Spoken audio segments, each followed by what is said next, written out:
Hello，今天是12月3号，也是我的巴黎之旅倒计时第22天，也是这个倒计时系列的第一篇。然后我为什么要做这个倒计时系列呢？就我本质上其实是一个 P 人，旅行里面的 P 人。就我一般去旅行的话，就是买一个机票或者票，然后订好酒店，然后在地图上标记几个地方，我就可以直接去旅行了。然后整个旅行就是即兴发挥，然后充满了随机的乐趣。然后，但是我这次是在圣诞节到年底的时候在巴黎计划要待10天，然后想做一个比较深度的旅行，所以呢，我作为一个用户体验设计师以及一个文化和语言爱好者，我就想说提前多做一点功课，去让我的整个旅行的体验更丰富，然后更细腻一些。我为什么在这么早的时候把它分享出来，而不是整个旅行之后再去剪呢？是因为我希望这是一个共创的过程，就是如果有人对这个旅行很感兴趣，然后大家想要去看我去挑战什么东西的话，欢迎你们贡献自己的想法。那接下来的22天里面，我除了行程制定的分享，这10天在巴黎我计划怎么玩，然后我的行李清单也会分享一些我在读的书，然后在看的电影，以及怎么样突击旅行法语。那今天第一期呢，我们就讲讲为什么深度旅行之前要做文化研究。其实我自己觉得它更多的是一个乐趣吧。就比如说我现在是在日本嘛，然后日本它是靠左行走的，那其实刚来的时候大家都非常不习惯，但是这个里面它会有一个文化的小原因在里面，就是江户时代的时候，武士其实他们是把这个刀佩在左边的。那如果我们靠右边行走的话，其实左边的刀就会互相碰撞，然后也很不安全。所以这就是日本为什么后来都靠习惯左走的一个原因。然后我觉得本身知道这些文化小知识就非常有乐趣，然后也可以让你跟当地人产生更多很有意思的互动，然后他可能会觉得，哎，你懂得还蛮多的嘛，所以可能就更好的可以打开话题，这样。那关于法国文化，我觉得很有意思的一个点是它的诱惑的艺术。其实我们一般提起来法国文化，都会觉得它是浪漫的，然后它非常美，它非常自由。我最近在读的一本书叫《法式诱惑》，它其实就有讲到这种我们看到的这种生活的艺术下面，其实会有一个诱惑这样的一个东西作为这个文化的核心。那比如说我们觉得它的香气馥郁的食物啊，然后让人魂牵梦萦的香氛啊，流连忘返的花园啊，它其实都是充满了精巧的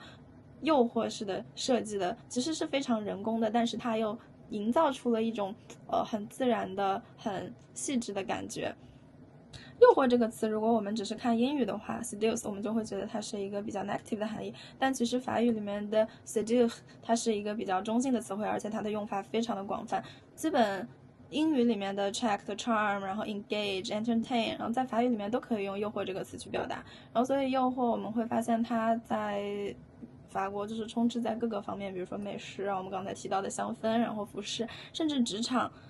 政治里面都是充满了诱惑。然后它核心的目的也很简单，就是大家就是觉得好玩，然后一切都是为了情趣。就是法国人的生活的艺术吧，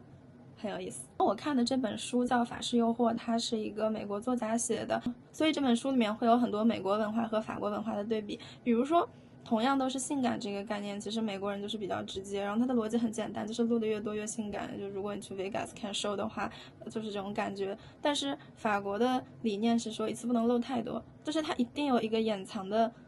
概念在里面。所以就是法式的内衣为什么是那样设计的，这个都是里面是有原因的。然后以及还有一个点我觉得也很有意思，这个书里面有提到的香水，就是在美国的话，可能你用很多人用香水会是一种权力的表达，就是它是一个身份的地位的彰显，然后他会用香水去跟你拉开距离。但是法国的香水它是走另外一个思路，就法国的香水其实是为了拉近人和人之间的距离。那如果你们去讨论香水的话，其实本身就已经是一个比较亲密的话题，就是它是为了拉近人和人之间的距离的。最近这个系列我计划每天都会更新，然后会有自己的备选的一些话题，比如说刚才我们都聊到了服装，所以可能会有一期讲讲这个法式穿搭、意式穿搭和美式穿搭的区别。然后我也可以从这个艺术收藏和艺术投资角度去讲讲我们去怎么去逛博物馆和美术馆。然后还有巴黎左岸的咖啡啊，莎士比亚书店呐，然后也可以把我的书和电影清单去分享出来。就我可能会在评论区发几个投票，然后大家可以，对这些话题感兴趣的话，就评论区告诉我，然后我也优先选话题多的来讲，然后也可以大家也可以点关注。我每天都会更新，我们一起来期待的巴黎之旅吧。然后今天第一期就先这样，拜拜。